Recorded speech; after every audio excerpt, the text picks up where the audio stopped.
What would you do if you had only one meal to survive, and someone else needed it more than you? Marcus Reynolds, 14, sat alone at a corner booth in Miller's diner, staring at the small plate of food in front of him. It wasn't much, just a simple sandwich, a few fries, and a warm cup of soup. But to Marcus, it was the prize of his entire week. Every coin he earned from raking lawns, delivering newspapers, and shoveling snow had gone into that one plate. He had dreamed of tasting it all week, imagining the warmth spreading through his chest, chasing away the gnawing hunger that had become an unwelcome companion. The diner smelled of fried potatoes, coffee, and the faint aroma of bread fresh from the oven. The soft hum of conversation and the clinking of cutlery normally brought comfort, but tonight Marcus felt a sharp pang in his chest, not from hunger, but from what he saw next. Across the diner, in a booth barely lit by the flickering overhead lights, sat an elderly couple. Their hands rested on the table, clasped tightly together. Their plates were empty.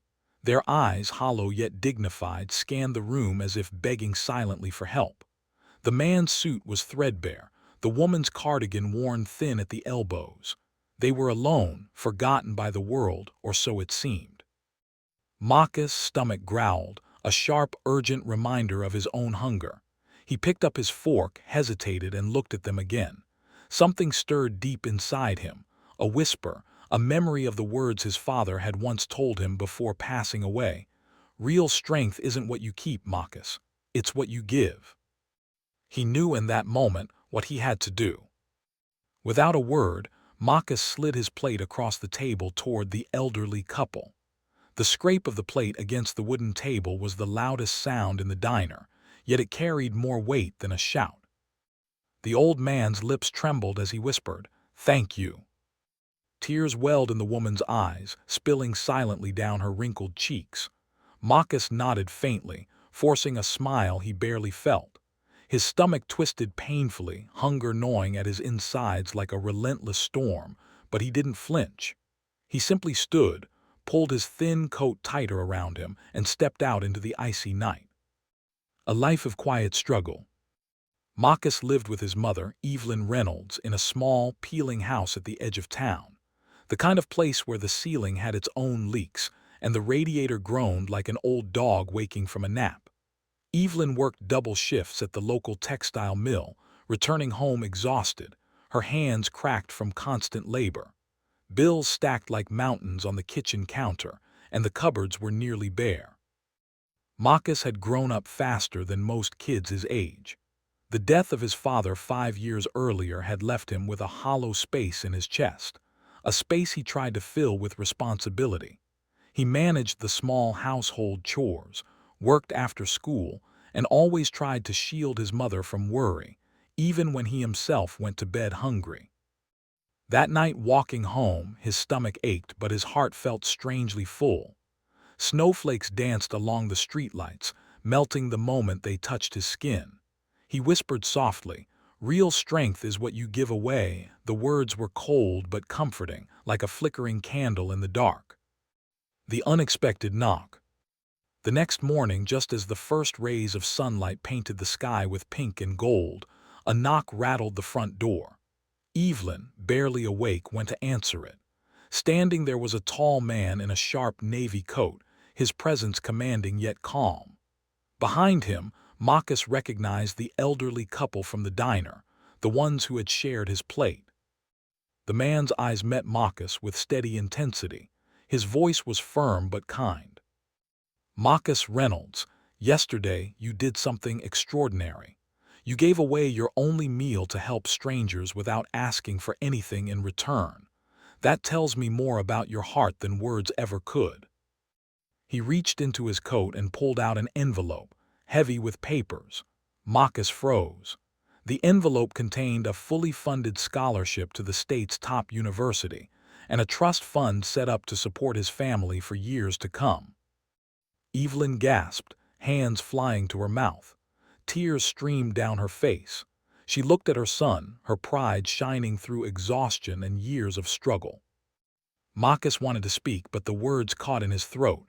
All he could do was stare. The man leaned closer and whispered words that would echo in Marcus' mind forever. The world needs people like you, Marcus. People who stand tall even when they are hungry. You are stronger than you know. Could one small act of kindness really change someone's entire future? A ripple effect. News of Marcus' act spread quickly through the town. Neighbors who had barely noticed him before now nodded respectfully as he passed. Children at school whispered his name, inspired by a courage they didn't fully understand. Yet Marcus remained humble, repeating the lesson his father had taught him. Hunger passes, love stays. For the elderly couple, it wasn't just a meal, it was dignity restored. The memory of kindness in a world that often ignored them gave them hope they hadn't felt in years. For Marcus, it was proof that even the smallest act could create waves that reached farther than he could imagine. That night, as he lay in bed under a threadbare blanket, he felt something he hadn't felt in years. Hope. Not fear, not despair, but hope. The kind that warms the heart and whispers that better days are coming. Lessons etched in the heart. Marcus' story became a symbol for the town. People began to understand that wealth was meaningless without compassion, and that true courage was not in grand gestures, but in selfless acts. The millionaire businessman, William Carter, continued to follow Marcus' journey, often sending notes and encouragements, reminding him that generosity multiplies, often returning in ways we cannot predict. Marcus continued to work hard, not out of necessity, but out of a desire to honor the lesson his father had given him. Every coin he earned, every act of kindness he performed, was a tribute to the man who had taught him that real strength comes from giving, even when it costs you everything. The town, once indifferent, now looked at him differently. A simple boy who had nothing became a living testament to humanity, proving that one selfless act could illuminate the darkest corners of a community. The night of reflection. On a cold, quiet evening months later, Marcus stood by the window, looking at the streets he had walked countless times. Snow blanketed the sidewalks, muffling the usual noises of life. He thought about the diner, about the trembling hands of the elderly couple, about the sharp hunger that had raged inside him that night. And he smiled softly because he understood now. It wasn't about the meal. It wasn't about recognition. It was about the courage to do the right thing, even when the world offered nothing in return. As he closed his eyes, he whispered again the words that had guided him through the darkest nights.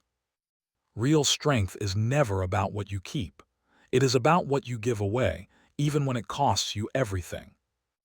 Marcus Reynolds had learned that life's true rewards are not in wealth or accolades, but in the impact of kindness, the courage to stand for others, and the hope that one small act can echo forever. Marcus' story is a reminder. The world may not always notice acts of generosity, but fate never forgets. One act of selflessness can change a life, a family, a town, even the world. Where are you watching from today? Share your thoughts in the comments. And if Marcus' story moved you, subscribe for more true tales of courage, sacrifice, and hope. Because sometimes, all it takes is one small act to light up the darkness. If you were in Marcus' shoes, would you have given up everything to help a stranger?